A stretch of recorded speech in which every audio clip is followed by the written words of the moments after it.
चाहे दुनिया के किसी भी कोने में रह रहे हैं और किस तरीके से जो है एक नेता अपने जनता को मूर्ख बनाती है, ये मैं आपको समझाता हूँ।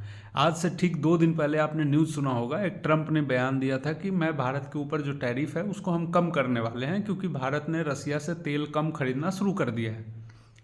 लेकिन हकीकत में क्या है, पूरे इस साल में भारत ने रसिया से 20% ज़्यादा तेल खरीदा है। समझ रहे हैं? तो वो किस तरीके से अमेरिकन जनता को कैसे मूर्ख बना रहा है कि हम इंडिया पे दबाव बनाए, फिर उसके बाद हम ये तेल कम खरीदना शुरू कर दिया, फिर उस वहाँ पे जो है खूब अपनी वाहवाही कर रहा है। ये ऐसे ही पूरी दुनिया भर में जितने भी पॉलिटिशियन हैं वो अपने अपने हिसाब से अपनी अपनी रोटी सेकते हैं। ठीक है, वो आपको ऐसे दिखाएगा कि आप जो है बहुत गर्त में थे, बहुत आपकी बुरी कंडीशन थी, हम आपको उसमें से निकाल करके लेकर के आए। जबकि हकीकत ये है कि बहुत सारी चीज़ें कैपिटलिज्म के वजह से चलती है। कैपिटल इन द सेंस कि हथियार बिकेगी तभी पैसा आएगा। मेन असली जो काम है वही है, अदरवाइज दुनिया में कहीं क्राइम नहीं होता। सारी जगह क्राइम सिर्फ इसी बात का है क्योंकि वो हथियार बिकनी चाहिए। आम पब्लिक को इससे जो है दूर रखा जाता है बिकॉज क्योंकि उसमें छोटा प्रॉफिट होता है। लेकिन एक कंट्री जब दूसरे कंट्री से लड़ाई करता है तो उसमें बहुत बड़ा प्रॉफिट होता है, मतलब हजारों हजारों लाख करोड़ का जो है डील होता है एक कंट्री से दूसरे कंट्री के बीच में। अब मानिए, अब भारत किस तरीके से बचता है पाकिस्तान से युद्ध करने के लिए। अब आपको लगता होगा कि पाकिस्तान को तो रात में ही एक एक बम मारेंगे, उड़ा देंगे, बहुत सारी चीज़ें आपके दिमाग में आता होगा। लेकिन हकीकत में इतना ईजी नहीं है, क्योंकि जैसे ही भारत अगर फुल फ्लेज वॉर पाकिस्तान के खिलाफ छेड़ेगा, बहुत सारी कंट्रियां हैं इस धरती पे, खास करके ओआईसी तो है ही, लेकिन अमेरिकन और यूरोपियन कंट्री हैं जो वो उस युद्ध को गरीब देश को मदद करने के नाम पर लाखों डॉलर पैसा पाकिस्तान में छींट देगी। जिससे होगा क्या, आम जनता को कुछ नहीं होगा, लेकिन वहाँ पर जो टेरर फंडिंग जो होती है या जो वहाँ पे टेरर एक्टिविटीज़ के लोग जो हैं जिनको सपोर्ट किया जाता है पाकिस्तान गवर्नमेंट के द्वारा या जिनके भी द्वारा किया जाता है, उन सब के पास पैसा आ जाएगा। और जब वो पैसा ज़्यादा होगा तो वो खरीद सकते हैं लोगों को।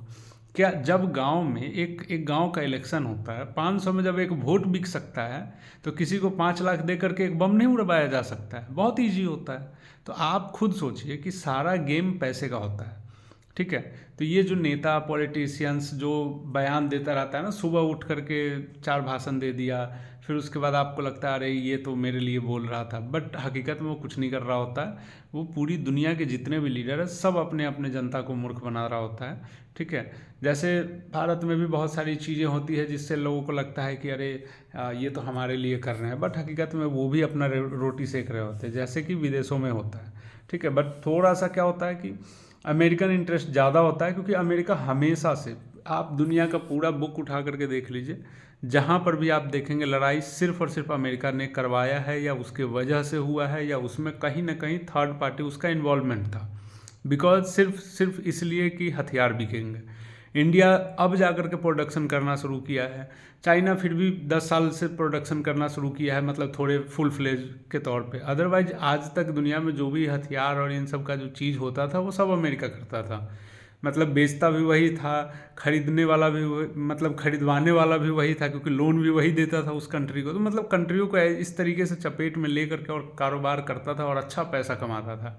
आज के टाइम में क्या हो गया है कि अमेरिका अब अकेला प्लेयर नहीं है, उसके पीछे मतलब उसके सामने कंपटीटर वो गए हैं, जैसे फ्रांस हो गया, चाइना हो गया। तो मतलब ये सब ना अब आज के टाइम में अमेरिका को टक्कर दे रहे हैं।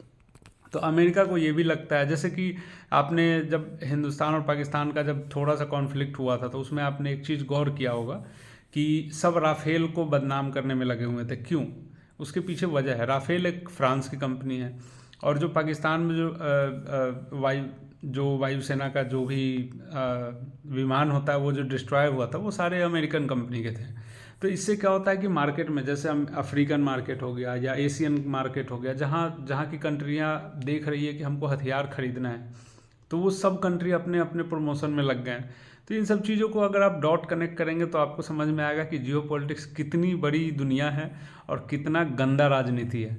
हम जो राजनीति देखते हैं ना गांव देहात में या जो शहरों में या विधायकी में या सांसदी में, वो सब कुछ नहीं है। ये जो दुनिया लेवल की जो राजनीति होती है ना, जियोपॉलिटिक्स के सामने ये सब राजनीति कुछ नहीं है। जियोपॉलिटिक्स में तो कई देश के सत्ता उखड़ जाते हैं, आतंकवादी जो है संगठन के लोग जो हैं आकर के किसी देश में सत्ता में बैठ जाते हैं, कहीं पे अच्छे लोगों को उखाड़ के फेंक दिया जाता है सिर्फ इसलिए क्योंकि उन्होंने सामने वाली कंट्री का बात नहीं माना, उससे पैसा नहीं लिया, उससे हथियार नहीं खरीदा।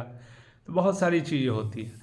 तो जियो पॉलिटिक्स में बहुत सारी चीज़ें हैं, आप इसको पढ़ें और अच्छा आपको थोड़ा सा जो है निर्णय लेने में आसानी होगी। धन्यवाद।